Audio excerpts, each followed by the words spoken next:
Hello and welcome back to the Pharian Raspberry Pi Club. In this video we are going to fire up our Raspberry Pi for the very first time. This is based on us using the Raspberry Pi Imager application to install the recommended version of the Raspberry Pi OS onto our SD card. So everything's all connected up and we have the SD card in place.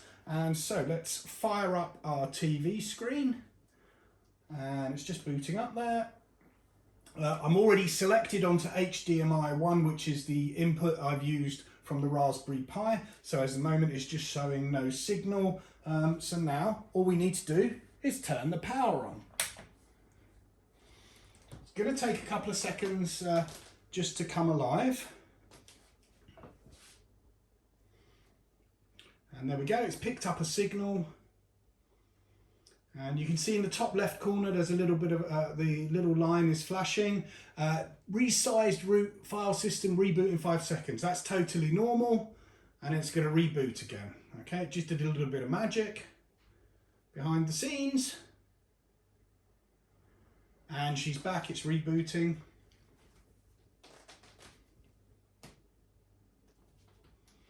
You can see the flashing at the top left hand corner there, and it's going to just go blank for a second.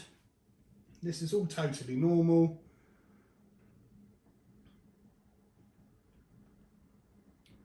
It's flashing again. You'll get these couple of lines of text come up, hopefully, and then it disappears. And then any second now, dun dun dun. Wait for it, wait for it.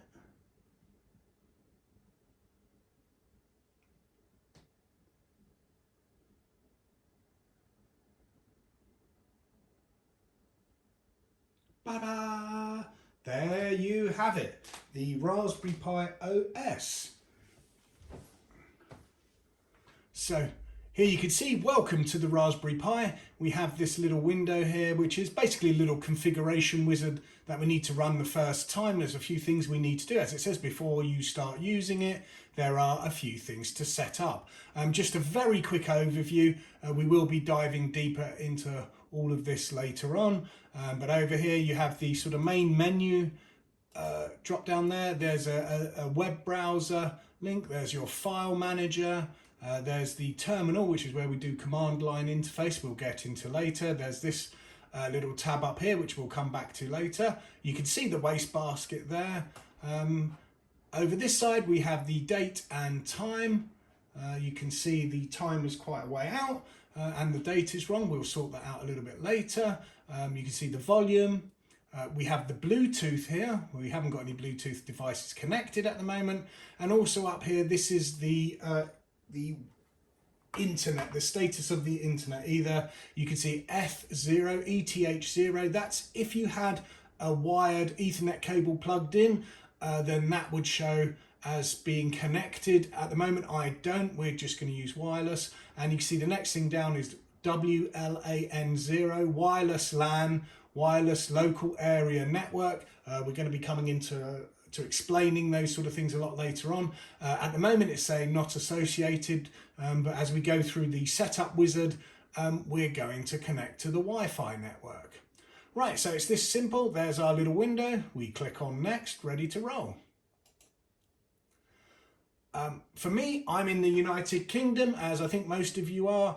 If you're in a different country, however, you can select a different country. The language, I'm going to use British English, but you can also see under here we have Cornish, Manx, Scottish Gaelic and Welsh. So different versions for the United Kingdom. If you pick a different country, then it will show different languages for those countries. And the time zone, pretty obvious. I'm going to pick London, Greenwich, the Greenwich time, or British summer time, that is.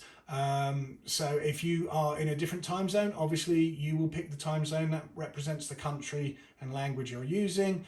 If we just, I'll just click that quickly. If you roll over this, it should say use English instead of the default language for your country. So if you have selected a different country, but would still like to use English, you can tick that box. And if you do happen to be using a US keyboard, you can click that box as well. I'm using a British English keyboard, so don't need to do that. Click on next. So this is important. We need to change the default password for the user. So the default user is called Pi, and the default password is Raspberry. Okay, but we need to change that because we want to be a bit more cyber aware. We want to be, we don't want to let anyone just get in here, so we are going to change the password. I'll take off hide characters, just so you can see the type of password that I would use and I recommend. So I'm using a combination of letters, uppercase and lowercase,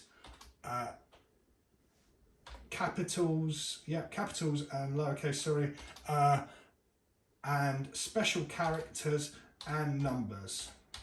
Okay, so obviously this is just for demo. You wouldn't be showing your password to anyone, but there you go. I've got special characters, the star and the @ sign. I've got uppercase and lowercase in slightly weird positions as well.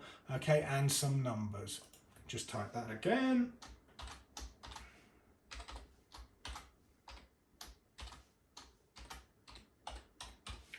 And yeah, hopefully they're a match. You would keep that hidden and not tell anyone, obviously, but you may want to write it down or make sure it's something you can remember. Obviously, the longer, more complicated it is, the better security. But if you need to log in as the Pi user, then you're going to have to type it. So it's sometimes a bit of a compromise, but try to make it as sort of complicated like that as possible. There is another recommendation where you use 3 random words is quite a good one to do as well. We will be talking a lot about security through all of the tutorials. Yeah, so all right, click next. Okay, setup screen. You may notice on here around my screen, between the black plastic of the TV screen there, the bevel, and the actual desktop of the computer system where my mouse is going up to, there is a black border around my desktop, but I would not recommend clicking this for the moment because it will probably make your screen too big for the display. So there's just a little bit of a border and I can live with that for the moment. We can change these settings once we're in anyway, so I'm just going to leave that without doing anything. Now it's going to search for a wireless network. So as I said, for me, I've not used the wired connection. Okay, I'm just using a wireless connection. If you have used a wired connection though, you have used your Ethernet cable and you don't want to connect via the wireless, you don't have to, then you can just skip this step. But even if you have used the wired connection, you can still also connect wirelessly as well. So you can have both of them, which is fine. I haven't used the Ethernet, but I am picking out my Wi-Fi network here, and I'm going to click next. It's going to ask me for my password because my Wi-Fi network is password protected, obviously. You will need to put your Wi-Fi password in here.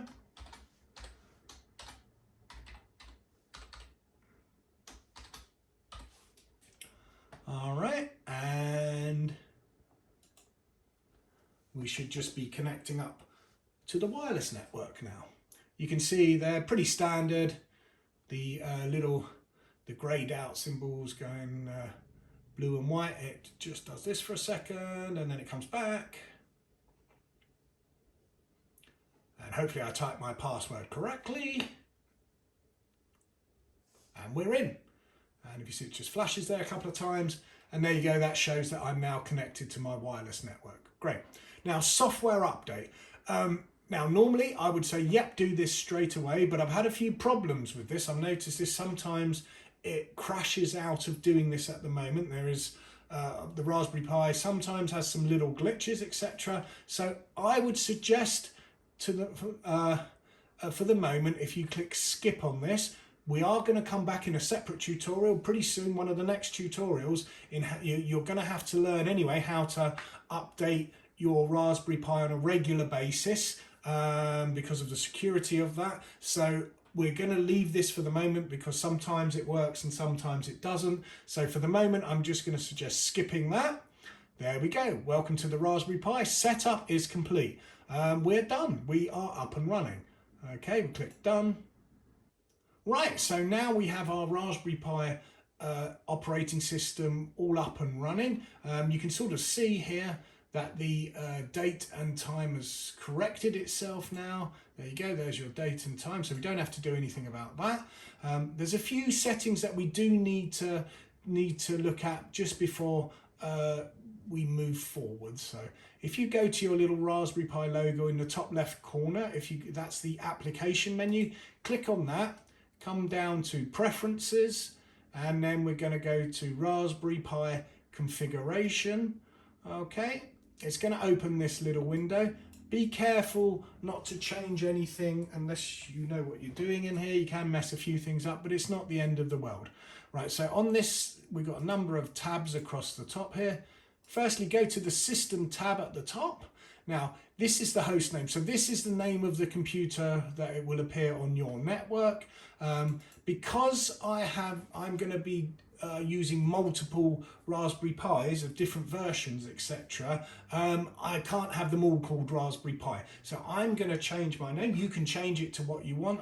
There's probably a character length limit, so it has to be quite a short name. I can't remember exactly how many characters. But for me, this one is